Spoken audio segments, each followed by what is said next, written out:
قارب رضی اللہ تعالیٰ عنہ وہ کہتے ہیں کہ میری خواب میں یا ظاہراً مجھے ایک جن آ کے کہا کرتا تھا کہ جا کے نبی پاک صلی اللہ علیہ وسلم کا کلمہ پڑھ لے.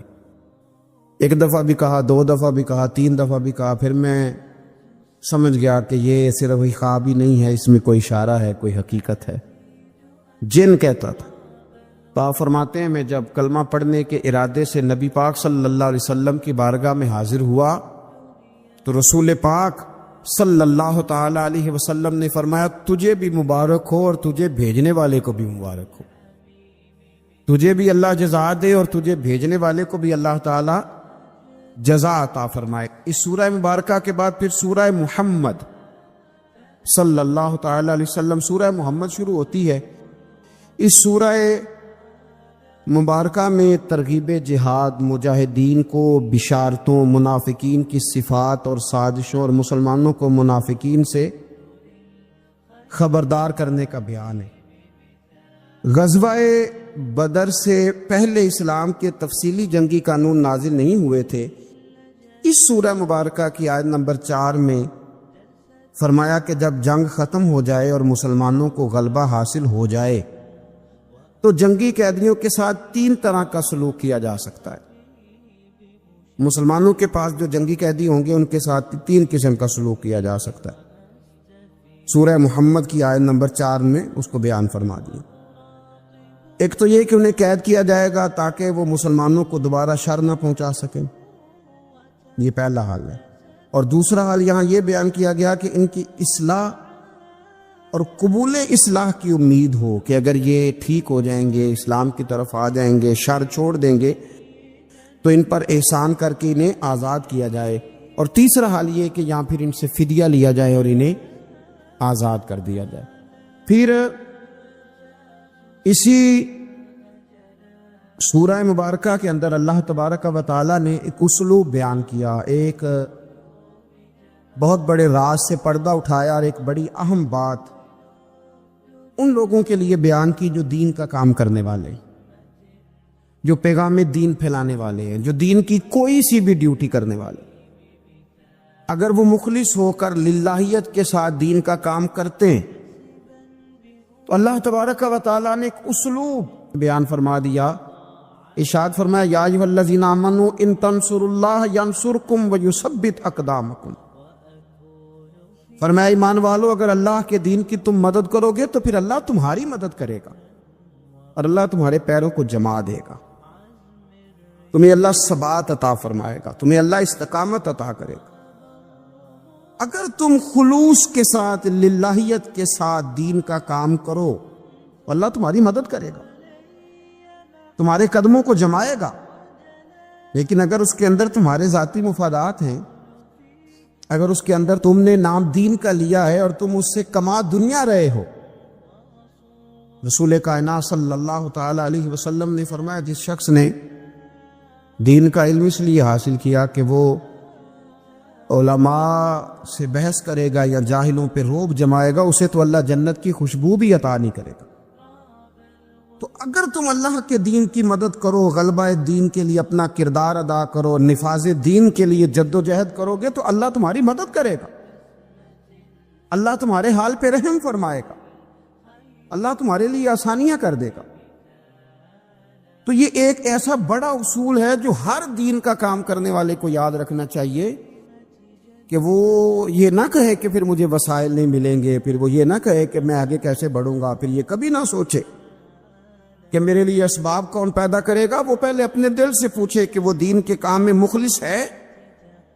ٹھیک ہے مشکلات آئیں گی اور وہ مشکلات کا آنا بھی اس کے لیے باعث راحت بنے گا، وہ مخالف ہوا کا آنا بھی اسے اونچا اڑا لے گا، لیکن وہ دین مصطفیٰ کریم علیہ السلام کی مدد کرے. آج اس دور کا ایک یہ بہت بڑا نازک معاملہ ہے کہ لوگ اپنے خاندان کے لیے، قوم، قبیلے، علاقے، ملک، ملت کے لیے بڑا کچھ کرتے ہیں، لیکن وہ میٹنگ ہال کہاں گئے جہاں صرف دین کے عروج اور بقا کے لیے میٹنگیں ہوا کرتی تھی. آج لوگ ذاتوں کے عروج کے لیے بہت بڑے بڑے اجتماعات منعقد کر رہے ہیں، لیکن ضرورت ہے آج ان بڑے بڑے اجلاسوں کی، ان بڑے بڑے اجتماعات کی کہ جس میں عروج دین کے لیے بات کی جائے، دین کو آگے لے جا کر کے بڑھانے کی کوشش کی جائے۔ اول تو لوگ دین کا کام کر نہیں رہے اللہ ماشاءاللہ، اور جو کر رہے ہیں ان کو بھی اس قدر زیادہ تنقید کا نشانہ بنایا جاتا ہے اور اس قدر زیادہ آزمائشوں سے گزارا جاتا ہے کہ مشکلات دن بدن بڑھتی چلی جاتی ہیں۔ کوشش کریں دین کے لیے اپنا کردار ادا کریں، اور اگر آپ اور کچھ نہیں کر سکتے تو کم از کم جو لوگ دین کا کام کر رہے ہیں ان کے لیے خیر کا جملہ بولیں، ان کی اخلاقی آپ مدد کریں، آگے بڑھیں۔ اللہ ہمیں سمجھنے کی توفیق عطا فرمائے۔ اسی سورہ محمد کی آیت نمبر 29 میں فرمایا کہ جن لوگوں کے دلوں میں نفاق کی بیماری ہے، انہوں نے گمان کم رکھا ہے کہ اللہ تعالیٰ ان کے دلوں کے فتنے کو ظاہر نہیں کرے گا۔ کیا وہ یہ سوچتے ہیں کہ ہمارے دلوں میں اگر نفاق کی بیماری ہے تو ہماری اس بیماری کو ظاہر نہیں کیا جائے گا؟ حضرت انس بن مالک رضی اللہ تعالیٰ عنہ فرمایا کرتے تھے کہ سورہ محمد کی اس آیت کے نازل ہونے کے بعد پھر کوئی بھی منافق چھپا نہیں رہا، جتنے منافقین تھے سارے ظاہر ہو گئے، ظاہر کر دیے گئے۔ اللہ تبارک و تعالیٰ نے پھر ان کے پردے کھول دیے۔ اس سے آگے پھر سورہ فتح شروع ہوتی ہے۔ اس صورت میں فتح مکہ کی بشارت بھی ہے، بیت رضوان بھی ہے، نبی پاک علیہ السلام کی تعظیم و توقیر کرنے اور منافقوں کے دلوں کے احوال کا بیان بھی ہے۔ اسی سورہ مبارکہ کے اندر اللہ تبارک و تعالیٰ نے ارشاد فرمایا کہ انا ارسلناک شاہدا و مبشرا و نذیرا، اے محبوب بے شک ہم نے آپ کو گواہ بنا کے بھیجا ہے، خوشخبری دینے والا اور ڈر سنانے والا بنا کے بھیجا ہے۔ یہ شانیں آپ کو دی ہیں لتؤمنوا باللہ ورسولہ، تاکہ لوگ اللہ پہ بھی مان لائیں اور اللہ کے رسول پہ بھی مان لائیں، وتعزروہ وتوقروہ، اور اے محبوب علیہ الصلوۃ والسلام پھر وہ آپ کی تعظیم اور توقیر کریں، وتسبحوہ بکرۃ واصیلا، پھر صبح و شام وہ اللہ کی پاکی کا بیان کریں۔ ہم نے آپ کو شانیں دی ہیں تاکہ لوگ ایمان لائیں اللہ رسول پر، وتعزروہ وتوقروہ، اور آپ کی تعظیم اور توقیر کریں، تاکہ وہ ان کی یعنی نبی پاک صلی اللہ تعالی علیہ وسلم کی تعظیم اور توقیر کریں۔ یاد رکھیں دین کا کام کیا جائے، دین پڑھا جائے، لیکن استاد کی تعظیم نہ کی جائے۔ وہ کام ضرور ہوتا ہے لیکن اس میں لذت نہیں ہوتی، کام ضرور ہوتا ہے پر کیفیات سے خالی ہوتا ہے۔ صحابہ کرام علیہم رضوان دین کا کام بھی کرتے تھے، بڑی بڑی مشکلات میں بھی رہتے تھے، لیکن نبی پاک صلی اللہ تعالی علیہ وسلم کی تعظیم بھی انہیں ہمیشہ یاد رہتی۔ ہر موقع پر جنگ ہو، صلح ہو، امن ہو، گھر ہو، سفر ہو، حضر ہو، ہر موقع پر انہوں نے رسول کائنات صلی اللہ تعالی علیہ وسلم کی تعظیم کا خیال رکھا۔ ادب مصطفیٰ صلی اللہ علیہ وسلم ایک منٹ کے لیے نہیں بھلایا۔ جب ایمرجنسی کے حالات ہوتے ہیں نا تو اس وقت کئی دفعہ مشکل ہوتی ہے، انسان کے لیے تعظیم کرنا مشکل ہو جاتا ہے ایمرجنسی کے حالات میں۔ یہاں اگر میرے کپڑے کو آگ لگ جائے تو آپ حضرت صاحب، علامہ صاحب، پیر صاحب، قبلہ نہیں کہیں گے، آپ کہیں گے محترم آگ لگ گئی ہے۔ اس موقع پر آداب کرنا ایمرجنسی میں یہ انسان کو یاد ہی نہیں رہتا، لیکن غار ثور میں جناب ابو بکر صدیق رضی اللہ تعالیٰ عنہ کے پیر کو جب سانپ نے ڈسا تو اگر آپ سیرت کی کتابیں اٹھا کے دیکھیں، نبی پاک علیہ السلام نے پوچھا کیا ہوا؟ چاہیے تو یہ تھا کہ سانپ سانپ سانپ سانپ پکارتے، لیکن اس موقع پر بھی وہ تعظیم نہیں بولے، حضور کی توقیر نہیں بھولے، عرض کرنے لگے فدا کا ابی و امی یا رسول اللہ، یا رسول اللہ میری ماں آپ پہ قربان ہو، میرا باپ آپ پہ قربان، یا رسول اللہ میرے پیر کو سانپ نے ڈس لیا۔ اور یہ بات کافروں کے دلوں میں رعب پیدا کرتی تھی، یہ چیز رعب پیدا کرتی تھی کفر کے دلوں میں کہ مسلمان اپنے نبی پاک علیہ السلام کی تعظیم کرتے۔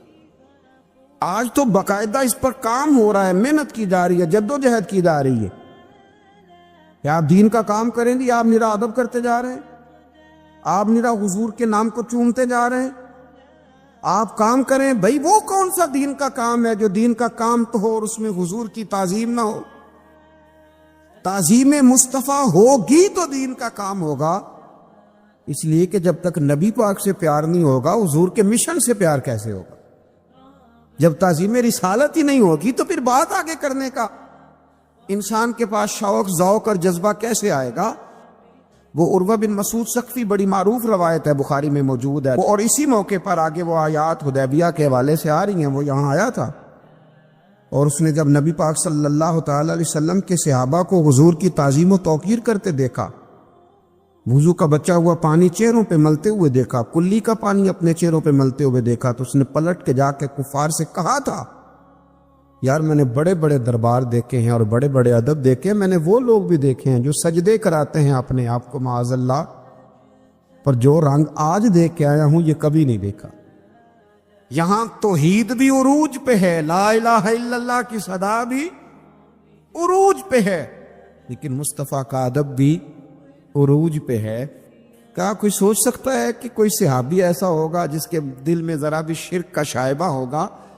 ان کی توحید انہیں مجبور کرتی تھی کہ جس شانوں والے رب نے یہ شانوں والا رسول بھیجا، اس رسول کی تعظیم و توقیر کرنی چاہیے، اور وہ کرتے تھے۔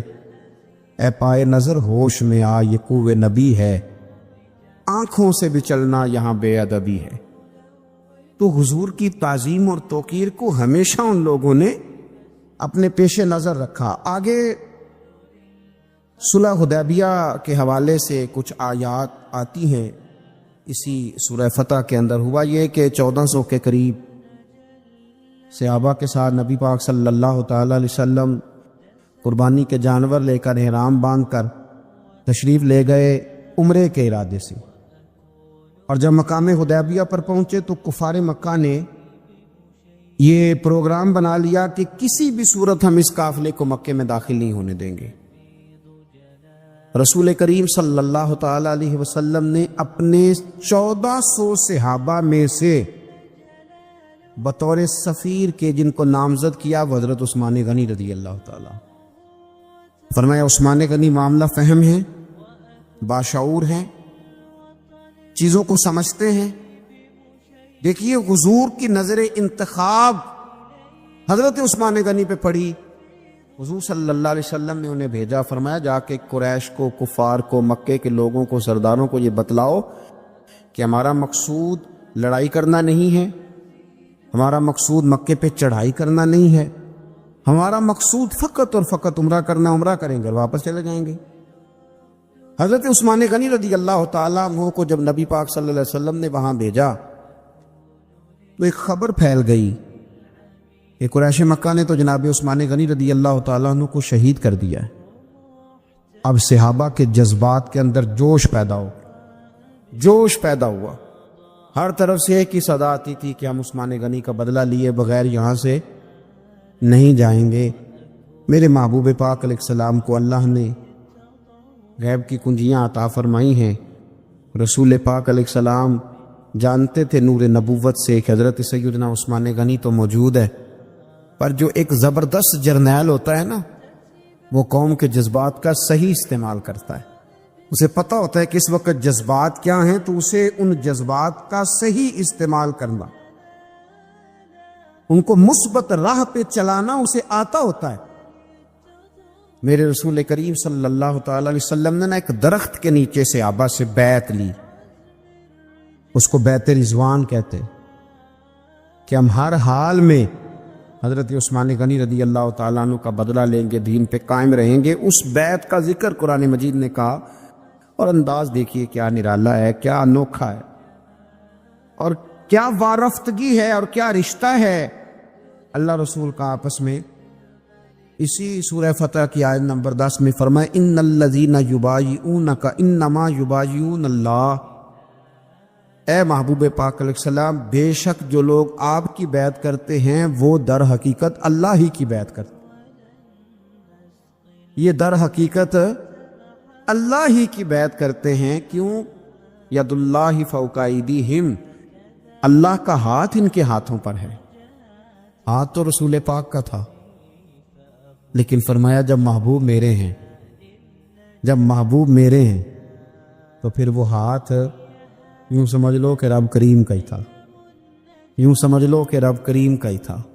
خدا کی رضا چاہتے ہیں دو عالم، خدا چاہتا ہے رضائے محمد صلی اللہ علیہ وسلم. تو ان آیات مبارکہ میں اس واقعے کا تذکرہ ہے، اور جو چیز یہاں بڑی قابل توجہ ہے اس ساری بات کے اندر وہ سمجھنے والی ہے کہ اللہ تبارک و تعالیٰ نے یہاں آیت نمبر 18 میں فرمایا کہ لَقَدْ رَضِيَ اللَّهُ عَنِ الْمُؤْمِنِينَ اِذْ يُبَايِعُونَكَ تَحْتَ الشَّجَرَةِ. فرمایا بے شک اللہ ان مومنوں سے راضی ہو گیا جو درخت کے نیچے آپ کی بیعت کر رہے تھے. اللہ ان مومنوں سے راضی ہو گیا، اللہ ان سے فَعَلِمَ مَا فِي قُلُوبِهِمْ، اور اللہ نے جان لیا ہے جو ان کے دلوں میں ہے. اللہ تو کہہ رہا ہے کہ میں اپنے محبوب کے صحابہ سے راضی ہو گیا ہوں. وہ جو ان کے جذبے تھے اور جس رنگ میں محبوب وہ بیعت کر رہے تھے اور جس طرح وہ آپ سے عہد و پیمان باندھ رہے تھے، چونکہ رب ان کے دلوں کی کیفیت سے آگاہ ہے تو یہاں کمال ہو گیا. فرمایا رب راضی ہو گیا، ان کے دلوں کے جذبات نے ہی اللہ تبارک و تعالیٰ کو راضی کر دیا ہے. تو اس سورہ فتح کے اندر اللہ تبارک و تعالیٰ نے اس خوبصورت عنوان کا تذکرہ فرمایا. پھر اس سے آگے جب ہم ذرا بڑھتے ہیں تو سورہ حجرات شروع ہوتی ہے. میں اکثر دوستوں کو مشورہ دیتا ہوں کہ سورہ حجرات کو ہمیشہ توجہ کے ساتھ پڑھنا چاہیے. پورا قرآن پاک ہی ہماری توجہ اس پر ضرور ہونی چاہیے، ضرور ہونی چاہیے. لیکن بعض صورتیں ایسی ہیں کہ اگر کوئی آدمی سمجھے کہ میرے پاس کم وقت ہے تو مجھے کیا کرنا چاہیے، تو میں کہتا ہوں کہ سورہ حجرات ضرور ہماری نظر میں ہونی چاہیے. یہ ہمیں آداب سکھائے گی، یہ ہمیں اخلاق سکھائے گی، یہ ہمیں اخلاق اسلامی سکھائے گی، آداب رسالت سکھائے گی. سورہ حجرات کی پہلی آیت فرمایا یا ایھا الذین آمنوا لا تقدموا بین یدی اللہ ورسولہ، اللہ اور اس کے رسول سے آگے نہ بڑھو. بعض صحابہ کرام نے عید الاضحیٰ کے دن نبی پاک صلی اللہ علیہ وسلم سے پہلے قربانی کر لی تھی، تو فرمایا میرے نبی سے آگے نہ بڑھو، واتقوا اللہ، اللہ سے ڈرو. ان اللہ سمیع علیم، بے شک اللہ سننے والا بھی ہے اور جاننے والا بھی. غربا کیوں یہ سمجھ بیٹھتے ہیں کہ جس کے پاس پیسے زیادہ ہیں شاید فضل بھی زیادہ اسی کے پاس ہے؟ کیوں اس احساس سے باہر نہیں آتے؟ اگر دولت بہت اعلیٰ ہوتی نا اور بڑی ہی قیمتی ہوتی تو سب سے زیادہ سیدہ فاطمہ زہرا کے گھر میں ہوتی، سب سے زیادہ تجوریاں سیدہ عائشہ صدیقہ کے پاس ہوتی. لیکن یہ زیادہ قیمتی نہیں تھی، اس لیے دروازہ رسول پہ بھی نہیں تھی. تو اسی طرح کا معاملہ کچھ لوگوں کا ہے. میں نے اپنی زندگی میں یہ دیکھا ہے کہ مذہبی ماحول سے وابستہ لوگ کئی دفعہ بڑے پریشان ہو جاتے ہیں کہ میں تو مولوی صاحب ہوں، اور محلے کا مولوی بنا کے جب کسی کو رکھا جاتا ہے تو بیچارہ ویسے بھی پریشان ہو جاتا ہے. اس کی ذمہ داری ہوتی ہے کہ تو نے وقت پہ جنازہ پڑھانا ہے، ٹائم پہ کل پہ آ جانا، 10ویں پہ وقت پہ پہنچنا، غیر حاضر نہ ہونا. کچھ جگہوں پہ یہ بھی رواج ہے کہ جناب آپ کو 7 دن اور 10 دن مسلسل بیٹھنا ہے اور پڑھائی کرنی ہے. وہ آہستہ آہستہ آہستہ آہستہ بچے احساس کا شکار، یعنی قرآن شریف پڑھنے والے بچے اور کتاب و سنت کی تعلیم حاصل کرنے والے بچے، لیکن انہیں یہ کہا جاتا ہے کہ چلو فلانی جگہ قرآن پاک پڑھنے چلتے. قرآن پڑھنے جا رہے، قرآن انقلاب کی کتاب ہے، قرآن بندے کو عروج دیتا ہے. لیکن ان بچوں کی ذہنی ساخت یہ بنائی جا رہی ہے کہ چلو قرآن پاک پڑھنے چلتے ہیں، وہاں بریانی ملے گی کھانے کو، گوشت ملے گا کھانے کو. شکایت ہے مجھے یا رب خدا بندان مکتب سے، سبق شاہی ہے بچوں کو دے رہے ہیں خاک بازی کا. اتنی چھوٹی جب آپ کسی کی سوچ بنا دیتے ہیں تو پھر وہ آپ کہیں کہ وہ انقلاب برپا کرے، وہ کوئی بڑا کارنامہ سر انجام دے. یہ ہوتا نہیں، ممکن نہیں ہوتا. جب آپ آہستہ آہستہ کر کے احساس کمزوری کے نیچے دبتے چلے جاتے ہیں، دبتے، حالات خراب ہو جاتے ہیں۔ ہمارے بزرگ ہمیں کہا کرتے تھے کہ مولوی ہونا کوئی تانا ہے، اور ہم نے حالات بدلتے دیکھے۔ ایک ٹائم ایسا تھا کہ مولوی ہونا لوگ تانا سمجھتے تھے، ہمیں بھی کہتے ہیں مولوی صاحب ادھر آئیں۔ آپ کو دیانتداری سے کہتا ہوں، ہم نے وہ دور بھی انجوائے کر کے گزارا ہے۔ جے کسی ایک باری مولوی آکھے تو انہوں آکھے یار کوئی پریشانی والی گل ہے، شکر ہے اسی مولوی ہے، یہ کوئی پریشانی ہے؟ آپ کیوں پریشان ہو گئے؟ مولوی کسی تانے مینے کا نام ہے۔ اور پھر وہ جو کل تک کہہ رہا تھا نا کہ او ہو تسی تے مولوی بن گئے ہو، پھر ہم نے وہ دور بھی دیکھا۔ اس نے کہا یار 2 منٹ کھڑا ہو، تیرے ساتھ تصویر بنانی ہے۔ وہ دور بھی دیکھا، یہ دور بھی دیکھا۔ تھوڑا سا نا اپنی زندگی کے اندر خودداری، عزت نفس، وقار، اسلام عروج دیتا ہے بندے کو۔ مسلمان تیزی سے دبتے چلے جاتے ہیں، دبتے چلے جاتے ہیں۔ ملک شام کا بندہ آ گیا حضرت عمر کو ملنے، اس نے آتے ہی پوچھا تمہارے بادشاہ کا محل کہاں؟ انہوں نے کہا جی ہمارے بادشاہ کا محل نہیں ہوتا۔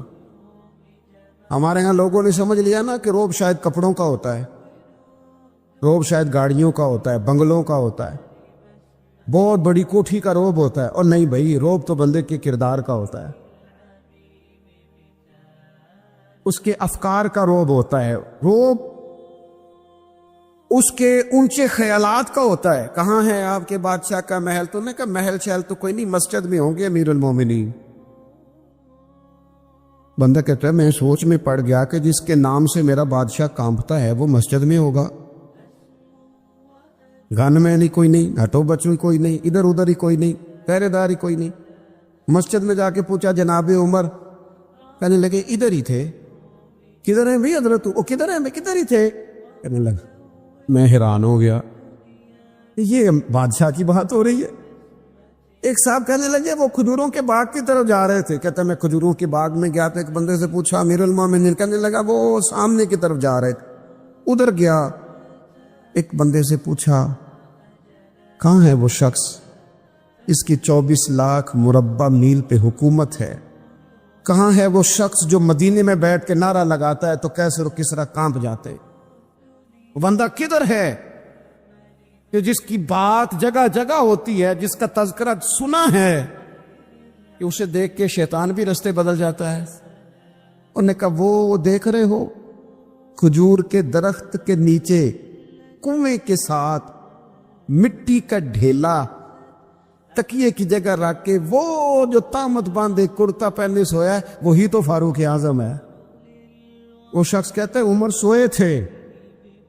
شیر سویا بھی ہو تو اس کا روب ہوتا ہے، شیر جو ہوتا ہے، شیر کبھی سو بھی جائے نا تو لوگ پھر بھی خوف کھاتے ہیں، اور اس کے جاگنے کا خوف کھاتے ہیں کہ یہ کہیں جاگ نہ جائے۔ شیر جو ہوا، کہتے ہیں حضرت عمر سوئے تھے اور میں قریب گیا تو میرے وجود پہ روب طاری ہو گیا، روب، اور میری زبان سے بے ساختہ یہ جملے نکلے کہ عمر تو انصاف کر کے سویا ہے نا، تو مٹی کے ڈھیلے پہ بھی تجھے سکون کی نیند ہے۔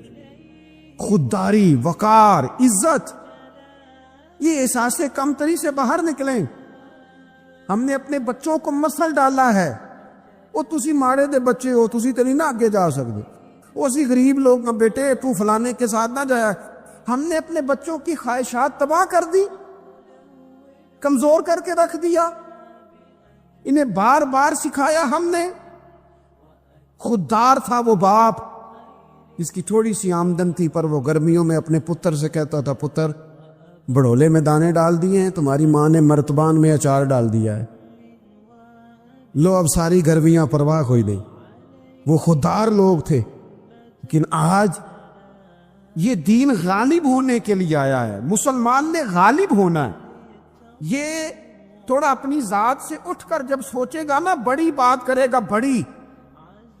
بڑی سوچ پیدا کرے گا، بڑا اس کا مزاج ہوگا، کھلا اس کا دل ہوگا، تو پھر نا یہ ذرا سر اٹھا کے جیے گا۔ قرآن مجید کی جو ہے کریمہ میں نے تلاوت کی، اللہ کریم نے فرمایا هو الذی ارسل رسولہ بالہدی ودین الحق، فرمایا وہ قادر مطلق ہے جس نے اپنے رسول کو ہدایت اور حق دے کے بھیجا ہے۔ دو چیزیں دے کے بھیجا ہے، ہدایت اور حق، کتاب ہدایت اور حق حضور لے کے آئے۔ کس لیے بھیجا ہے؟ کہ نیرا تسبیح پڑھیں اور سو جائیں؟ نیرا جناب عبادت کریں اور آرام کریں؟ نیرا جناب تلاوت کریں اور آرام کریں؟ نا، هو الذی ارسل رسولہ بالہدی ودین الحق، وہ رب ہے جس نے اپنے نبی کو، اپنے رسول کو ہدایت اور حق دے کے بھیجا ہے۔ کیوں؟ کہ لیظہرہ علی الدین کلہ، تاکہ اس دین کو تمام دینوں پر غالب کر دے، اس کو غالب کرے، ہر دین پر یہ دین چھا جائے۔ ولو کرہ المشرکون، اگرچہ مشرکوں کو یہ بات بری ہی لگے، نا پسند آئے، کسی کو نہیں آتی۔ لیظہرہ علی الدین کلہ، یہ دین غالب ہونے کے لیے آیا۔ غالب، تو نماز بھی پڑھ، عبادت بھی کر، لیکن یہ بھی خیال رکھ کہ دنیا میں نماز والے نبی کا نظام بھی قائم کرنا ہے۔ تیرے پاس میری مسجد نہیں ہونی چاہیے، حکومت بھی ہونی چاہیے۔ مسلمان کے ہاتھ میں میری تسبیح نہیں ہوگی، یہ انان حکومت بھی چلائے گا۔ اس کے اندر خودداری ہوگی۔ حضرت عمر تہجد بھی پڑھتے تھے اور سویرے حکومت بھی کرتے تھے۔ حضرت صدیق اکبر ساری رات مدینے والے کی یاد میں رویا بھی کرتے تھے، اور صبح اٹھ کر تلوار لے کر نبی پاک علیہ السلام کی ختم نبوت کے منکروں کے خلاف جہاد بھی کیا کرتے تھے۔ جب تک اپنے مزاج میں وہ شوق نہیں پیدا ہوتا کہ دین کو غالب کرنا ہے، جد و جہد کرنی ہے، کوشش کرنی ہے، بڑا سوکھا ہے ہمارے لیے بھی۔ آرام سے نماز پڑھیں، نفل پڑھیں، عبادت کریں، اور ویسے بھی اسے لوگ زیادہ بڑا پیر سمجھتے ہیں جس کی تسبیح زیادہ لمبی ہو۔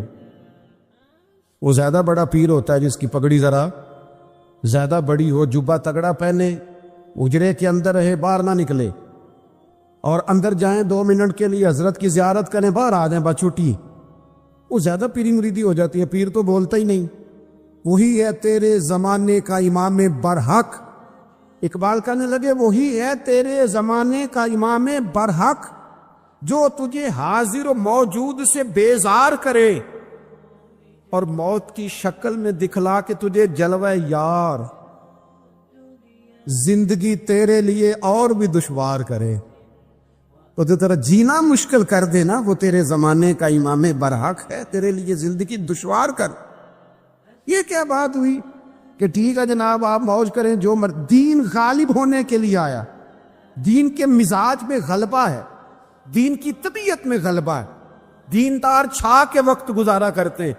اللہ تعالیٰ نے اس دین کے اندر وہ قرار دیا ہے، وہ وسعت دی ہے، وہ درد دیا ہے، وہ ذوق دیا ہے۔ اپنے اندر سے وہ بت توڑ ڈالے جو بت مایوسی پھیلاتے، ان جگہوں سے نکل آئے جہاں انسان کمزور پڑتا ہے۔ اٹھ باندھ کمر کیوں ڈرتا ہے، پھر دیکھ خدا کیا کرتا ہے۔ آگے کی طرف دیکھیں، آگے کی طرف دیکھیں۔ میرے نبی اکرم صلی اللہ تعالیٰ علیہ وسلم نے فرمایا، حالات جتنے بھی خراب آ جائیں، ماحول جتنا بھی بگڑ جائے، امت پر دشواری جتنی بھی آئے، حضور علیہ الصلوۃ والسلام نے فرمایا ہے یہ دین اسلام ہے۔ یہ مسلم کے لفظ ہیں، حضور فرماتے ہیں یہ دین ہمیشہ قائم رہے گا، اور فرمایا ایک جماعت ہوگی پوری میری امت کی جو دین اسلام کے دفاع میں کام کرتی رہے گی، جد و جہد کرتی رہے گی، کوشش کرتی رہے گی، ہمت کرتی رہے گی۔ میرے عزیز، حضور نے فرمایا ہمیشہ یہ دین قائم رہے گا، اور ایک جماعت ہمیشہ اس دین کے لیے کام کرتی رہے گی۔ اور میرے نبی پاک علیہ السلام نے فرمایا 100 سال کے بعد تو اللہ ضرور اس امت میں ایک ایسا شخص پیدا کرے گا، یہ ابن ماجہ میں حدیث موجود ہے، جو اس دین کی نئے سرے سے تجدید کر دے گا۔ وہ لوگ آتے رہے، جب حالات بڑے بگڑے تو حضرت عمر بن عبدالعزیز آ گئے، حالات کا رخ بدل کے رکھ دیا۔ پھر معاملات بڑے بگڑے تو امام شافعی جیسے لوگ آ گئے، غوث اعظم جیلانی جیسے لوگ آ گئے۔ حالات بڑے بگڑے تو شیخ عبدالحق محدث دہلوی جیسے لوگ آ گئے۔ ہندوستان میں جب ماحول بڑا کٹھن ہوا تو اعلیٰ حضرت فاضل بریلوی جیسے لوگ آ گئے۔ ہر صدی کے سرے پر اللہ تعالیٰ ایک مجدد بھیجے گا، حضور کا وہ غلام دین کو نئے سرے سے تازہ کرے۔ دین کے چمن میں ہمیشہ بہار رہے گی، ہمیشہ نورانیت رہے گی، ہمیشہ نور علی نور رہے گا۔ یہ کام صرف کرنے کا کام کیا ہے؟ یہ دین تو پھلے گا پھولے گا. جو آگے بڑھ کے خدمت میں حصہ ڈال لے گا نا وہ اپنا نفع کرے گا. یہ قرآن پاک ہے. یا ایھا الذین آمنوا ان تنصروا اللہ ینصرکم ویثبت اقدامکم. اللہ فرماتے ہیں لوگو اگر تم اللہ کے دین کی مدد کرو گے نا تو اللہ تمہاری مدد کرے گا. وَيُثَبِّتْ أَقْدَامَكُمْ اور تمہارے قدم جما دے گا, تمہیں استقامت دے. تم آگے, اور دین کی مدد صرف پیسوں سے نہیں ہوتی. وہ شخص سمجھے کہ فقط مال سے مدد ہوتی ہے. جب آپ وقت پر آ کر مسجد میں جمعے کی نماز ادا کرتے ہیں تو یہ بھی آپ دین کی خدمت ہی کرتے ہیں. جب آپ دینی اجتماعات کی رونق بڑھاتے ہیں تو یہ بھی آپ دین کی خدمت ہی کرتے ہیں. جب آپ کسی دین کے طالب علم کا حوصلہ بڑھا دیتے ہیں نا, بیٹے بڑی بات ہے قرآن پڑھتے رہنا, یہ بھی آپ خدمت ہی کرتے. جب آپ دین کے بارے میں کسی جگہ بیٹھ کے اچھی بات کر دیتے ہیں, یار اللہ کا فضل ہے ہمارے دین میں یہ خیر اللہ نے رکھی, یہ بھی آپ دین کی مدد ہی کرتے. آپ کسی بھی جگہ کسی بھی حوالے سے دین کے لیے کوئی بھی پیغام دیتے ہیں, کوئی بھی بات کرتے تو آپ دین کی, یہ ساری خدمات دینیاں ہیں, یہ سارا درد ہے, یہ سارا ذوق ہے. ہم اپنا اپنا حصہ جس طرح بھی ملا سکے دین کی حمایت میں, دین کی مدد میں. جہاں کوئی ایسی بات ہو رہی ہو وہاں ہم دفاع کے لیے کھڑے ہو جائیں. ہر شخص اپنے اپنے مقام پر دینی ابلاغ میں, دین کی تبلیغ میں اپنا کردار ادا کرے. ایک جملہ کوئی بول دے نا رسول پاک کے دین کی مدد میں, ایک جملہ, یعنی کسی کو صرف اتنا کہہ دینا کہ یار تو اپنے بیٹے کو, تیرے 5 بیٹے ہیں, ایک کو قرآن مجید کا عالم ہی بنا دے. تو کہہ کے چلا گیا اور تو تیری وجہ تجھے خبر بھی نہیں کہ شاید اس نے تیری وجہ سے اسے داخل کرایا ہے. لیکن وہ اگر آ گیا پڑھ گیا تو دیکھ تجھے اجر اللہ کتنا عطا فرمایا. آتا جملہ بول کے دین کے معاملے میں معاون بنے, کوئی خیر کا لفظ بول کے معاون بنے. ہم نہ ہمت نہیں کرتے, ہم کہتے ہیں وہ فلانا کرے گا, بڑا آدمی کرے گا, مولانا کریں گے, پیر صاحب کریں گے. اپنا اپنا حصہ, اپنی اپنی خیر. حضرت عمر نے بھی بڑا کام کیا ہے دین کی خدمت میں, پر سیدنا بلال کی خدمت کا کوئی انکار کر سکتا ہے؟ ڈیوٹی حضرت صدیق اکبر کی بھی زیادہ ہے, پر جناب سلمان فارسی کی خدمت کا انکار کیا جا سکتا ہے؟ ہر ایک نے کام کیا, ہر نقطے کا اپنا عروج ہے اپنی, اور یہ دین غالب ہوگا, غالب. یہ مت سمجھے تھوڑے سے حالات کمزور آئے ہیں اور تھوڑا سا مسلمان محکوم ہوئے ہیں مالی, اور اپنی کوتاہیوں کی وجہ سے ہوئے, اپنی غلطیوں کی وجہ سے ہوئے, اپنے اعمال کے سبب ہوئے, تو ڈر ڈر کے نہ جئیں. نبی پاک علیہ السلام نے فرمایا جس نے 3 لوگوں کی عزت کی وہ سمجھے میں نے اپنے رب کی عزت کی. اللہ کا اکرام کیا, بخاری مسلم میں حدیث ہے, اللہ کا اکرام کیا. یا رسول اللہ کس کس کا؟ فرمایا جس نے عدل کرنے والے بادشاہ کی عزت کی وہ سمجھے میں نے اپنے رب کی عزت کی. اور جس بندے نے قرآن پاک کے عالم کی عزت کی, دین کے عالم کی عزت کی, وہ سمجھے میں نے رب کی عزت کی. اور فرمایا جس نے بوڑھے مسلمان کی عزت کی سمجھے میں نے اپنے رب کی عزت کی ہے. اور بعض کو بعض سے درجوں میں فضیلت عطا کر دی. ہم نے خود تقسیم کیا ہے, مالک نے تقسیم کیا ہے. وہ فرماتا ہے ہم نے بانٹا ہے خود, یہ تمہارا نظام زندگی کہ بعض کو درجوں میں فضیلت دے دی ہے. یہ تقسیم, یہ کار حیات اس لیے تاکہ نظام زندگی کو چلایا جائے. ایک شخص کو اللہ تبارک و تعالی نے بادشاہ بنایا ہے اور ایک کو اس کا دربان بنایا ہے. یہ تقسیم اس لیے کی ہے کہ ظاہر ہے سارے تو بادشاہ نہیں بن سکتے, اور کسی نہ کسی نے دربان بھی بننا ہے. حکم کیا ہے؟ حکم یہ ہے کہ وہ دربان احساس کمتری کا شکار نہ ہو. وہ یہ سمجھے کہ اللہ تعالیٰ نے اس ملک میں اسی جگہ میری ڈیوٹی لگائی ہے, اور بادشاہ تکبر کا شکار نہ ہو. وہ یہ تو سمجھے کہ اللہ نے مجھے اعزاز دیا ہے, مجھے فضیلت دی ہے, ملک چلانے کے لیے اللہ تعالیٰ نے مجھے چنا ہے, لیکن وہ اس دربان کو اپنے سے کم تر نہ سمجھے, اسے حقیر نہ سمجھے. اپنے ذہن کے اندر یہ بات بٹھائے کہ جس طرح بحیثیت انسان رب نے مجھے فضیلت عطا کی ہے، اسے بھی اللہ نے اسی طرح ہی فضیلت عطا فرمائی۔ اور اگر انسان ہونے کے ساتھ ساتھ وہ مسلمان بھی ہے، مومن بھی ہے، تو پھر تو نبی پاک صلی اللہ تعالی علیہ وسلم نے فرمایا میرے مومن کی عزت اللہ کی نظر میں کعبے سے بھی زیادہ ہے، پھر تو اور زیادہ فضیلت اس کی سمجھے گا۔ ہم نے نا اس تقسیم حیات کو اپنے اوپر طاری کر لیا ہے، اور کچھ لوگ احساس کمزوری کا شکار ہو گئے ہیں، اور کچھ لوگ ایسے ہیں جو بلا وجہ تکبر کا شکار ہے۔ انسان کو یہ حکم دیا گیا ہے کہ وہ جہاں بھی ہے وہ اللہ کا بندہ بن کے وقت گزارے،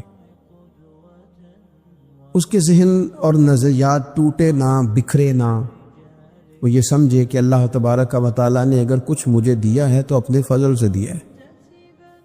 ہمارے ہاں یہ ہوتا ہے کہ اگر کسی شخص کو کوئی چیز خدا اپنے فضل سے دیتا ہے تو وہ اسے نہ اپنا حق سمجھنے لگتا ہے، اور وہ محسوس کرتا ہے کہ یہ معاذ اللہ مجھے ملنی ہی چاہیے تھی، میں اسی کا حقدار تھا۔ وہ چیز پھر اس بندے کو بعض اوقات تکبر میں مبتلا کرتی ہے، بعض اوقات خود پسند بنا دیتی ہے، اور بعض اوقات جو اس کی بہترین صلاحیتیں ہوتی ہیں وہ صلاحیتیں زنگ آلود ہو جاتی ہیں،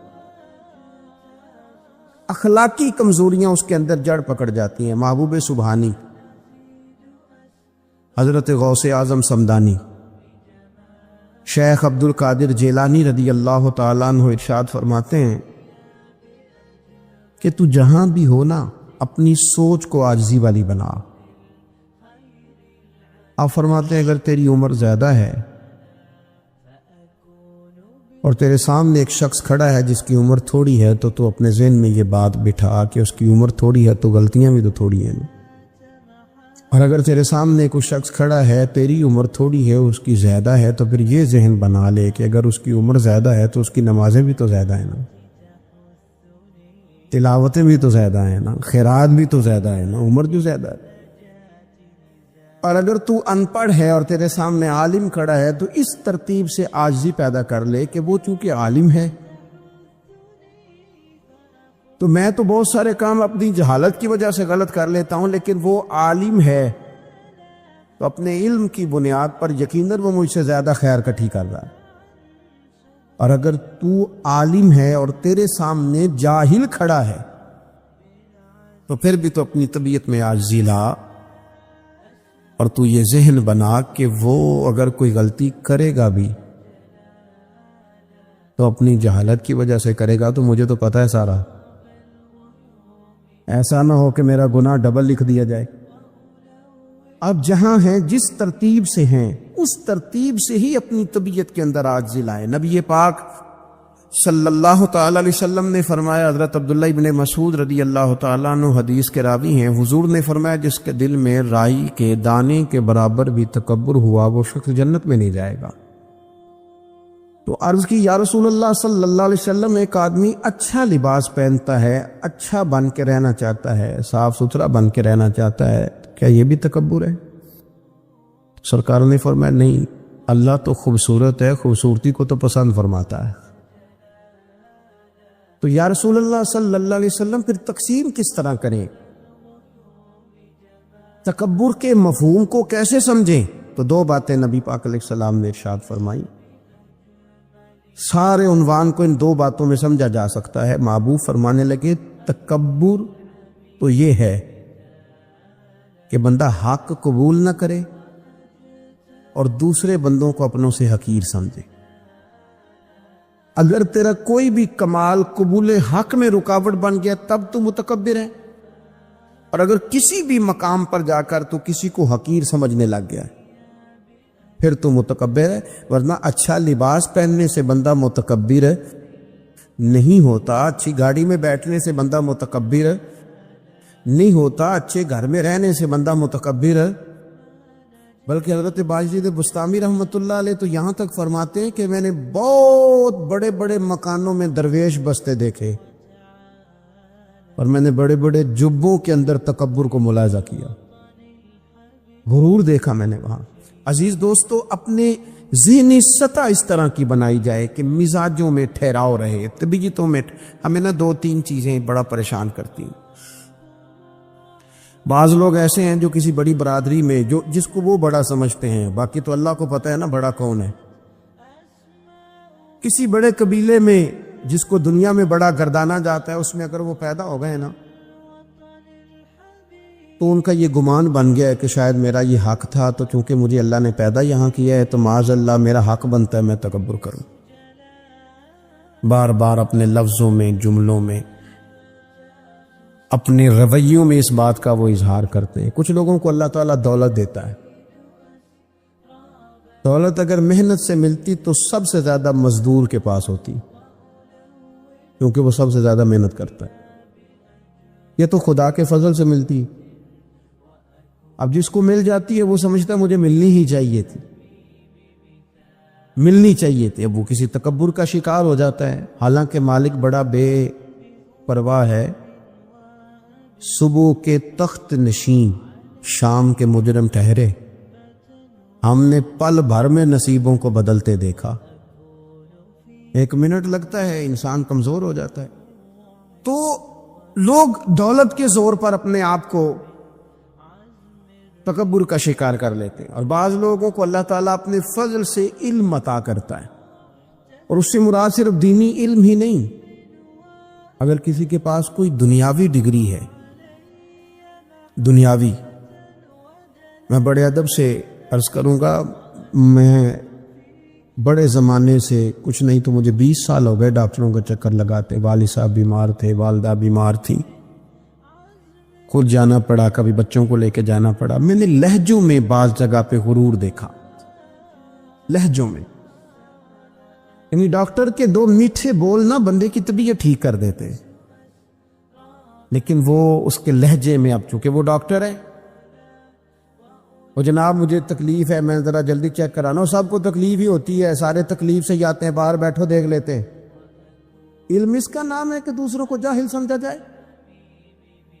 علم اس کا نام ہے کہ آپ کو شعور ہی نہ آئے؟ علم تو آگہی سکھاتا ہے۔ اگر کوئی عالم ہو کر اپنی ماں کے پیر نہیں دباتا تو پھر اس کے علم نے اسے کچھ بھی نہیں سکھایا، اس کے علم نے اسے کچھ بھی نہیں بتایا۔ اگر عالم ہو کر اپنے باپ کا حیا نہیں کرتا تو پھر یہ کورس ہیں، اس نے لفظ سیکھے ہیڑے ترچے، اسے سمجھ ہی نہیں آئی لوگوں سے پیار کیسے کرنا تھا۔ آپ کی چیزیں آپ کے اندر روشنی پیدا کریں، آپ کا شعور آپ کو تازہ کرے۔ لیکن نا جتنا پھل زیادہ لگ گیا ٹہنی اتنی جھک گئی۔ حضرت عبداللہ بن عمر رضی اللہ تعالیٰ عنہ اور حضرت عبداللہ بن عمر دونوں بیٹھے تھے، ایک صحابی ہیں عبداللہ بن عمر بن عاص رضی اللہ تعالیٰ عنہ، اور ایک سیدنا فاروق اعظم کے بیٹے ہیں جن کو عبداللہ بن عمر کہا جاتا ہے، دونوں بیٹھے تھے۔ عبداللہ بن عمر اٹھ کے چلے گئے تو عبداللہ ابن عمر نے رونا شروع کر دیا، دیر تک روتے رہے۔ اللہ کرے کسی کو کوئی ایسا یار ملے جسے مل کے بندہ روئے۔ ایک واری میریاں اکھیاں چوں اونا نے اتھرو پونجے سن، ہن تے چسکا پہ گیا رونے دا، تے ہر ویلے آہو زاری دا۔ وہ چلے گئے اور انہوں نے رونا شروع کر دیا، روتے جا رہے ہیں۔ بچوں نے کہا کیوں روتے ہو؟ کہنے لگے یار وہ عجیب بات بتا گیا ہے۔ وہ کہتا میں نے حضور علیہ السلام سے خود سنا ہے کہ جس کے دل میں رائی کے دانے کے برابر تکبر ہو جنت میں نہیں جائے گا۔ روتا ہوں، انسان ہوں، کبھی کوئی بات ہو ہی جاتی ہے، کبھی کوئی پریشانی ہو ہی جاتی ہے، پھر اپنے ارد گرد والوں سے کہنے لگے دعا کرو، رب عاجزی کی توفیق دے دے، اللہ بڑے بول سے بچا لے۔ عزیز بھائیوں، مزاجوں کے اندر حضرت شیخ سعدی رحمت اللہ، میں نے کچھ لوگوں کو دیکھا ہے اگر کوئی نیک کام کر لیتے ہیں نا تو پھر وہ کہتے ہیں چونکہ میں نے کیا لہذا ساری دنیا فوراً یہ کرے۔ آپ یہ کیوں نہیں سمجھتے کہ رب نے آپ کو توفیق دی ہے تو آپ عاجز ہو جائیں اللہ کے بندے، آپ عاجزی اختیار کریں۔ وہ کہتے ہیں چونکہ میں کرتا ہوں لہذا میں اب اتنا بڑا آدمی ہوں تو فلانے بندے تو ٹھیک ہی نہیں۔ حضرت سعدی شیرازی کہتے ہیں کہ تہجد کا ٹائم تھا. پرانے زمانے میں نا لوگ مسافر اکثر رات مسجدوں میں آ کے گزارتے تھے. تو کہتے ہیں مسجد میں لوگ سوئے ہوئے تھے سارے, تہجد کا ٹائم تھا, میں تہجد کی نماز پڑھ رہا تھا, میرے والد بھی ساتھ تھے. تو میں نے اپنے ابا جی سے کہا کہ دیکھو کتنے بد نصیب ہیں, نفلوں کا ٹائم ہے اور یہ سوئے ہوئے, کتنے بد نصیب ہیں. میں تہجد پڑھ رہا ہوں, اللہ اللہ کر رہا ہوں, یہ سوئے ہوئے ہیں. تو فرماتے ہیں میرے والد کہنے لگے کاش تو بھی سویا ہی رہتا, لوگوں کے کپڑے تو نہ پھاڑتا. کاش تو بھی, تیرا سونا ہی بہتر تھا, اس تہجد سے تو سویا ہی رہتا تو بہتر, کپڑے تو نہ پھاڑتا لوگوں کے. او خدا کے بندے, اگر تو نے پڑھی ہے تو تیرا اور رب کا رشتہ ہے, اس کی بنیاد پر تو دوسروں کو حقیر جاننے لگ گیا ہے. اس کی بنیاد پر علم پڑھے دا مان نہ کریے, ماتا کی میں پڑھیا, او جبار کہار کہاوے متے روڑ دیویں دودھ کڑیا. تھوڑا سا اپنے طبیعت میں عاجزی پیدا کر. یہ تو دیکھے نا کتنے بڑے بزرگ ہیں, حضرت فضیل بن عیاض, 60,000 لوگوں نے حج کیا. حضرت کے بھی وہ حجوں میں بہت 21واں 22واں حج تھا. کسی نے پوچھا حضور اس سال حج کے بارے میں آپ کا کیا خیال ہے؟ تو آپ فرمانے لگے جتنے بھی حاجی آئے سارے نیک تھے, حج ضرور قبول ہوگا, اور اگر کسی وجہ سے کوئی کمی رہ گئی تو وہ میری نحوست کی وجہ سے رہ جائے گی, اس لیے کہ ان میں سب سے زیادہ گناہگار میں ہی ہوں. میری وجہ سے کوئی رہ گئی تو رہ گئی, ورنہ تو امید ہے خدا فضل ہی فرمائے گا. آپ کے مزاج میں جب عاجزی ہوتی ہے کہ نا, اگر آپ کسی مقام پہ فائز ہیں تو وہ تو اللہ نے دیا آپ کو, تو اب تو آپ کو اس مقام پر جا کے بھی عاجزی ہی کرنی چاہیے تھی. اور اگر آپ وہ عاجزی نہیں کر رہے تو اس کا مطلب ہے آپ بہت ساری خطاؤں کا شکار ہیں. ہمارے زمانے میں نا ایک رواج آیا ہے کمزوریاں بیان کرنے کا, اور کمزوری اکثر وہ بندہ بیان کرتا ہے جو اپنے آپ کو کچھ سمجھتا ہے. لوگ ایک دوسرے کی کمزوریاں ڈسکس کرتے ہیں, بلکہ پہلے تو لوگ لوگوں کی کمزوریاں بیان کرتے تھے, اب جماعتیں جماعتوں کی کمزوریاں بیان کرتی, اب پارٹیاں پوری پارٹیوں کی کمزوری بھی. بات اتنی اجتماعیت تک چلی گئی کہ سوچے محدود سے محدود تر ہو گئی. اللہ تعالیٰ نے ایک دفعہ حضرت موسیٰ کلیم اللہ علیہ السلام سے فرمایا کہ آپ کی قوم میں جو سب سے نیک آدمی ہے نا, اسے ڈھونڈ کے میری بارگاہ میں لائیں. حضرت موسیٰ علیہ السلام نے نا جس کو سب سے زیادہ نیک سمجھتے تھے اسے اللہ کے حضور پیش کیا, مالک یہ سب سے زیادہ نیک ہے, جسے حضرت موسیٰ کلیم نیک کہیں. وہ کتنا کو نیک ہوگا, یا اللہ یہ نیک ہے. حضرت موسیٰ علیہ السلام سے رب کریم نے فرمایا اب اس بندے کی ڈیوٹی لگاؤ کہ یہ اس قوم میں جو سب سے گناہگار ہے وہ بندہ ڈھونڈ کے لائے. اگر یہ ڈیوٹی ہماری لگتی تو پھر تو اللہ خیر کرے, سارے گناہگار تھے ماں سوائے میرے. خدا مجھے ایسی خدائی نہ دے کہ اپنے سوا کچھ دکھائی نہ دے. جناب اس کی ڈیوٹی لگائیں. حضرت موسیٰ کی گواہی ہے یہ سب سے زیادہ نیک ہے, اس کی ڈیوٹی لگائیں, یہ سب سے گناہگار بندہ ڈھونڈ کے لائے. آپ نے ڈیوٹی لگا دی تو وہ عرض کرنے لگے حضور 3 دن کی مہلت دے, میں بندہ ڈھونڈتا ہوں. 3 دن 3 راتیں گزر گئیں, آنے کا وقت آیا تو اسی نیک آدمی نے کیا کیا, اپنے گلے میں رسی ڈالی اور اپنے ہی ہاتھ سے پکڑ کے لا کے حضرت موسیٰ کلیم کے دست مبارک میں دے کے کہا حضور 3 دن کوشش کی ہے, سب سے زیادہ گناہگار میں ہی ہوں. برے بندے تو میں لبن ٹریا تے جگ تے ملیا نہ کوئی, تے اپنے اندر چاتی پائی تے میتھوں برا نہ کوئی, میں ہی ہوں. تو حضرت موسیٰ کلیم علیہ السلام فرمانے لگے یہ تو نے کس طرح تجزیہ کیا؟ عرض کی حضور بعض لوگوں کی نا چھوٹی موٹی کوتاہیاں میرے سامنے تھیں, اس پر میں نے غور کیا, لیکن ان کی غلطیاں یقینی نہیں تھیں. میرا گمان ہی تھا، پورا مجھے یقین نہیں تھا کہ یہ غلطیاں ہیں، لیکن جو میری غلطیاں تھیں ان کا مجھے پورا یقین تھا کہ یہ ہیں۔ کسی کی غلطیاں میرے سامنے یقینی نہیں تھی، اپنی کوتاہیاں میرے سامنے یقینی تھیں، اور جو زیادہ یقینی چیزیں تھیں نا اس پر جب میں نے غور کیا تو پھر میں سمجھا کہ اس بستی میں سب سے گناہ گار میں ہی ہوں۔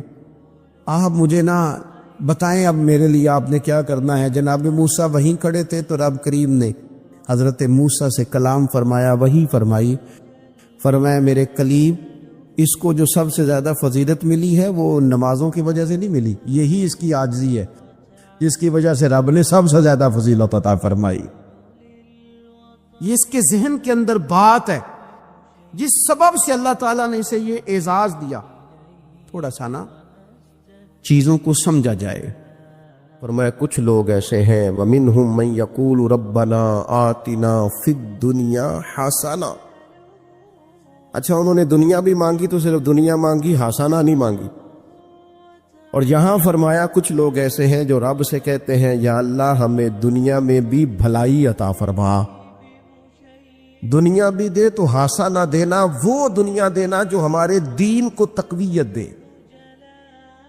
وہ دنیا دینا جو ہمارے اعمال حسنہ کو مضبوط کرے، دینی معاملات کو تقویت دے، دنیا بھی وہی عطا فرما۔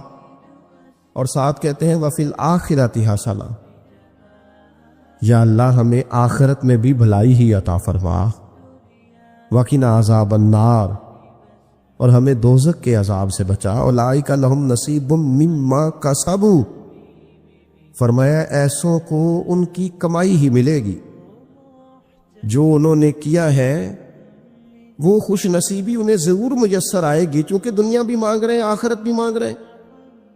ہمیشہ کوئی بھی کام کریں کسی قسم کا بھی، اس میں یہ دیکھیں کہ کیا اس میں میرے لیے کوئی ذخیرہ آخرت بنے گا، کیا یہ کام میری قبر میں، حشر میں، قیامت میں میرے لیے کوئی فائدہ مند ہوگا۔ میں بڑے درد سے عرض کرتا ہوں بعض لوگ دینی کام کرتے ہیں اور ان سے جب سوالات کیے جاتے ہیں تو وہ بعض اوقات تکلیف دہ معاملہ ہو جاتا ہے کہ اس دینی کام کے پیچھے بھی وہ والا خلوص نہیں جو ایک مسلمان کا رب و رسول کے ساتھ ہونا چاہیے۔ اس دینی کام کے پیچھے بھی کچھ دنیاوی مقاصد موجود ہیں، تو اگر بڑی پگڑی اور بڑے جبے کے پیچھے بھی ایک دنیا دار چھپا ہوا ہو، لوگوں کو تو دھوکہ دیا جا سکتا ہے، رب و رسول کو تو نہیں نہ دیا جا سکتا۔ وہاں تو دلوں کا خلوص ہی پہنچتا ہے، وہاں تو نیتوں کا حسن ہی پہنچتا ہے۔ تو اللہ تبارک و تعالیٰ سے جب بھی سوال کیا جائے دنیا اور آخرت کی بہتری کا سوال کیا جائے۔ ایک لفظ ہے حدیث پاک میں جس کو عافیت کہتے ہیں، ترمذی شریف میں حضرت سیدنا عباس بن عبد المطلب رضی اللہ تعالیٰ عنہ آپ کی روایت موجود ہے، فرماتے ہیں میں نبی پاک صلی اللہ تعالیٰ علیہ وسلم کی خدمت عالی مرتبت میں حاضر ہوا تو میں نے عرض کی یا رسول اللہ صلی اللہ تعالیٰ علیہ وسلم مجھے ایسی چیز بتائیں جو میں اپنے رب سے مانگوں۔ چیز مانگنی ہوتی ہے نا، بعض اوقات موقع ملتا ہے تو کئی دفعہ انسان امتحان میں آ جاتا ہے، کیا مجھے موقع مل گیا ہے، مجھے کہا گیا کچھ مانگ لو تو بھلا میں کیا مانگوں۔ حضرت عباس بن عبد المطلب رضی اللہ تعالیٰ عنہ نبی پاک علیہ السلام کے پیارے چچا جان ہیں، عرض گزار ہیں یا رسول اللہ صلی اللہ علیہ وسلم مجھے بتائیے میں اپنے رب سے مانگوں تو کیا مانگوں؟ تو حضور نے فرمایا رب سے عافیت مانگو۔ کہتے میں کچھ دن رکا، کچھ دنوں کے بعد پھر حاضر بارگاہ ہوا اور عرض کی یا رسول اللہ صلی اللہ تعالیٰ علیہ وسلم مجھے بتائیے میں اپنے مالک سے مانگوں تو کیا مانگوں؟ تو حضور نے پھر فرمایا اللہ سے مانگنا تو عافیت مانگنا۔ بزرگ فرماتے ہیں یہ عافیت کیا ہے؟ عافیت یہ ہے کہ یا اللہ ظاہری پریشانیاں، باطنی پریشانیاں، اے اللہ ظاہر کے میل کچیل بھی دور ہو جائیں، باطن کے بھی دور ہو جائیں، اے اللہ ہر معاملے میں، ہر آزمائش میں، ہر دکھ میں ہمیں تیری پناہ نصیب ہو جائے۔ یہ عافیت ہے۔ اور صوفیہ کرام فرماتے ہیں عافیت سے بڑی نعمت کوئی نہیں اگر کسی کو میسر آئے تو، عافیت سے بڑا حسن کوئی نہیں اگر کسی شخص کو یہ نصیب ہو جائے۔ اور ایک اللہ والے نے تو ایک اور بڑا خوبصورت ترجمہ یہاں کیا ہے، وہ کہتے ہیں عافیت کا مطلب ہے دل کا قرار، عافیت کا مطلب ہے باطن کا سکون، عافیت کا مطلب ہے انسان کے مزاج کا حوصلہ، ٹھنڈک، بردباری۔ جس بندے کو عافیت نصیب ہو جاتی ہے گویا اللہ اسے سکون کی دولت عطا فرما دیتا ہے، تھوڑے پیسوں میں بھی سکون، بغیر شہرت کے بھی سکون، کوئی بات مان لے تب بھی سکون، کوئی دھتکار دے پھر بھی سکون، لوگوں کی گڈ بک میں ہو پھر بھی سکون، اور اگر لوگ سارے مخالفت میں آ جائیں تو چونکہ اللہ نے عافیت دی ہے پھر بھی سکون۔ اللہ تعالیٰ نے ان لوگوں کو قرار کی دولت، اللہ سے عافیت مانگی جائے، اس میں دنیا کی بھی بھلائی شامل ہے، آخرت کی بھی بھلائی شامل ہے۔ نبی اکرم صلی اللہ تعالی علیہ وسلم توجہ دلاتے کہ اللہ سے تم عافیت مانگو، ہمارا نہ جی، کیونکہ سب سے بڑا مسئلہ روحانی تربیت کا ہے۔ ہمارے ہاں باتیں ڈھیر سارے لوگوں کو آتی ہیں اور بہت زیادہ آتی ہیں، منصوبہ بندی کرنا، پلاننگ کرنا، اپنے معاملات کو خود سے کیسے لے کے چلنا ہے، کیسے ٹھیک کرنا ہے، اپنے حق میں دنیا کو کس طرح قائل کرنا ہے، یہ ڈھیر سارے لوگوں کو آتا ہے، اور اپنے حق میں دلائل کس طرح قائم کرنے ہیں، اس میں بہت سارے لوگ خود کفیل ہوتے ہیں، انہیں کسی سے مشاورت کی بھی ضرورت نہیں ہوتی۔ لیکن اللہ کی بارگاہ سے اپنا رشتہ کیسے جوڑنا ہے، مالک سے کرم کا سوالی کس طرح کر کے ہونا ہے، اللہ سے عافیت کا سوال کیسے کرنا ہے، یہ چونکہ روحانی تربیت میں ہمارا مزاج نہیں ہوتا لہذا ہم اس طرف جاتے نہیں، ہم وہ اپنی مرضی کی چیزیں، یعنی وظیفہ پوچھ کے گئے ایک صاحب، کچھ عرصے کے بعد آئے ہیں تو آ کے کہتے ہیں مولانا صاحب، پیر صاحب یا قاری صاحب یا فلاں صاحب، کسی سے بھی پوچھ کے گئے، کس چیز کو نیک آدمی جانا، پھر لوٹ کر آ کے کہتے ہیں کہ آپ نے وظیفہ بتایا تھا پر کام کوئی نہیں ہوا۔ تو میں تو صاف کہتا ہوں اور کھلے دل سے کہتا ہوں کہ بھئی وظیفہ آپ کو بتایا تھا کہ اللہ کی رحمت متوجہ ہوگی، خدا کی رحمت کو آواز دینے کے لیے وظیفہ دیا تھا، کوئی بھی وظیفہ رب کو مجبور تو نہیں نہ کر سکتا معاذ۔ اور وظائف کس لیے پڑھے جاتے ہیں کہ جلدی سے معاملات ٹھیک ہو جائیں، میرے حق میں چیزیں بہتر ہو جائیں، تو اللہ کی رضا کے لیے پڑھے جاتے۔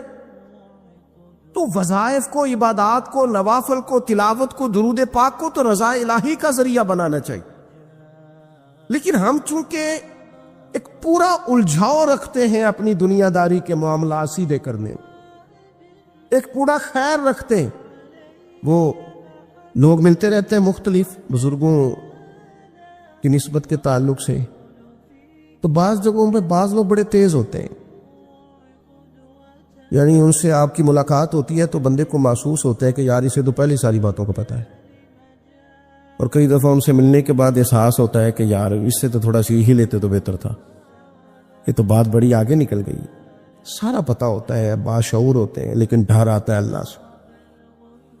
اتنا باشعور آدمی، سمجھدار، پنچایت، پریا، لوگ، دین، دنیا سارا پتہ ہے، نماز کا ٹائم آ گیا تو وہ چھپتا پھرتا ہے، اس کی طبیعت پر بوجھ بن رہا ہے معاذ اللہ اللہ کے حضور حاضر ہونا،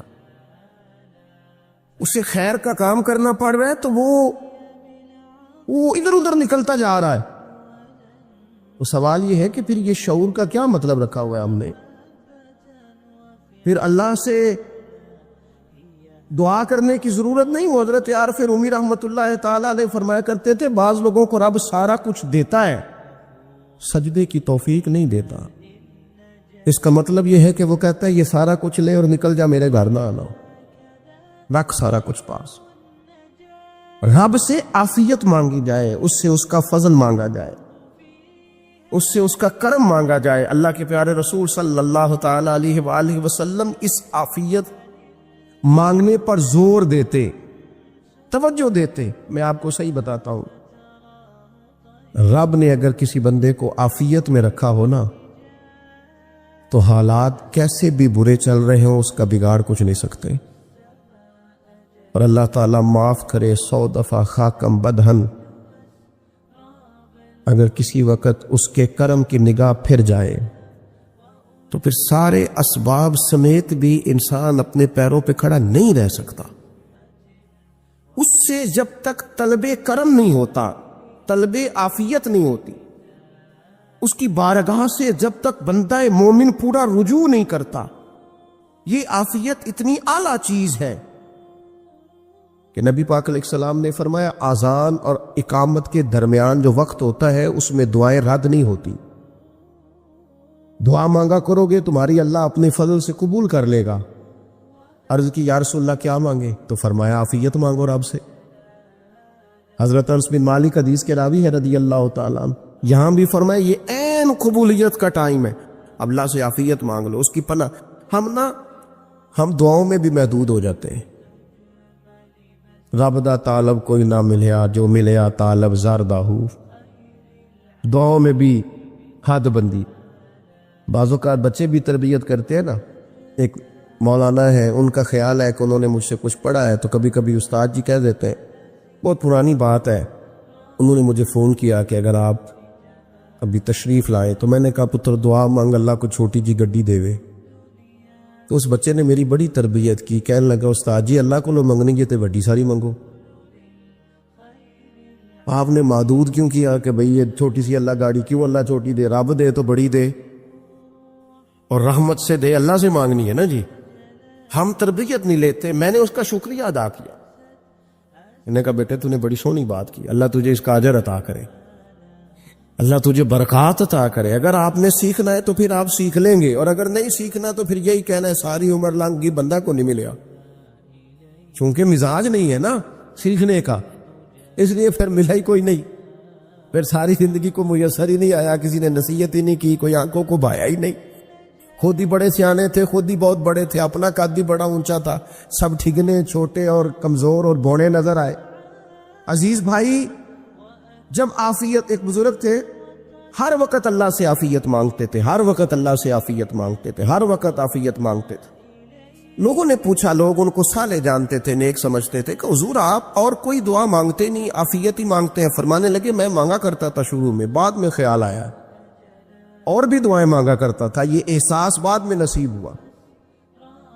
فرماتے میں مزدوری کرتا تھا، مال برداری کرتا تھا، ایک جگہ پہ ڈیوٹی کر رہا تھا تو تھک گیا، اور وہ جو کام لینے والے لوگ تھے ان کے رویہ بھی بڑا ترس تھا، تکلیف ہوئی. تو میں نے اپنے مالک کی بارگاہ میں عرض کی مالک اگر 2 روٹی بغیر مجھے مشقت کے مل جائے دن میں تو تیری بارگاہ تو بڑی کریم ہے. کہتے ہوئے میں نے یہ دعا مانگ لی. ذرا میں تھوڑا آگے بڑھا تو 2 بندے آپس میں لڑ رہے تھے. میں ان کی صلح کرانے کے لیے، انہیں بچانے کے لیے آگے بڑھا تو میں جس کو چھڑا رہا تھا دوسرے نے میرے اوپر ضرب لگا دی، میرا بھی سر پھٹ گیا. تھوڑی دیر کے بعد وہاں پولیس آ گئی، وہ تینوں کو لڑنے والا سمجھ کے اٹھا کے لے گئے، مجھے جیل ہو گئی. 2 روٹیاں بغیر مشقت کے روز ملنی شروع ہو گئی. دعا مانگی تھی نا کہ یا اللہ 2 روٹیاں مل جائے نا بغیر مشقت کے. کہتے ہیں وہ 2 روٹیاں روز ملتی، کوئی کام نہیں کرنا پڑتا، پر جیل ہو گئی. فرماتے ہیں میں بڑا پریشان تھا، روز روٹیاں پابندی سے آتی اور بہترین آتی، کھانا ملتا. پھر کچھ عرصے کے بعد میں نے سوچا کہ یار یہ دعا تو قبول ہو گئی نا تیری، اب تو اگر اس پر کوئی الگ بات کرے گا تو وہ تو غلط کرے گا. کہتے پھر خود ہی میرے دل میں اللہ نے بات ڈالی اور میں نے عرض کی مالک 2 روٹیاں نہیں، مجھے تو عافیت چاہیے، مجھے تو عافیت دے، میرے اوپر تو کرم فرما، تو نظر رحمت کر، جے ایک قطرہ بخشے مینوں، ایک قطرہ بخشے مینوں تے کام بن جاندا ہی میرا، مہربانی کر عافیت عطا کر. فرماتے ہیں پھر خدا نے کرم کیا، کہاں سے اسباب بنے میرے جیل سے چھوٹنے کے، کون کون میرے ضمانتی بنے اللہ ہی جانتا ہے. فرماتے ہیں دروازے بھی کھل گئے، رزق بھی ملتا ہے، صحت بھی میسر ہے، سجدہ بھی کر لیتا ہوں، سویرے تلاوت بھی کرتا ہوں، شام کو مدینے والے کی بارگاہ میں رج کے درود و سلام بھی عرض کرتا ہوں، میں ممکن ہوتا ہے تو کسی غریب کی داد رسی بھی کرتا ہوں. اب سمجھ آئی ہے ربنا آتنا فی الدنیا حسنۃ وفی الآخرۃ حسنۃ وقنا عذاب